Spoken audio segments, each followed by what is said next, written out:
जनूबी अफ्रीका में जमहूरियत का चिराग जलाने वाले आलमी रहनुमा नेल्सन मंडेला की आज 9वीं बरसी मनाई जा रही है।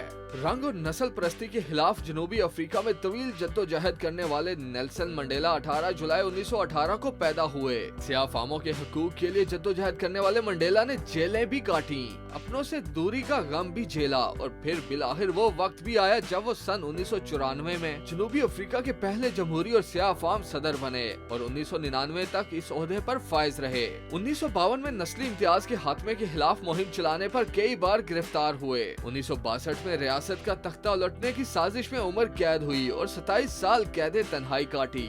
नेल्सन मंडेला की अमन की कोशिशों को तस्लीम करते हुए उन्हें नोबल अमन इनाम, Sakharov award, US president medal of freedom समेत कई अवार्ड से नवाजा गया। नेल्सन मंडेला 95 साल की उम्र में 5 दिसंबर 2013 को इस दुनिया से रुखसत हुए।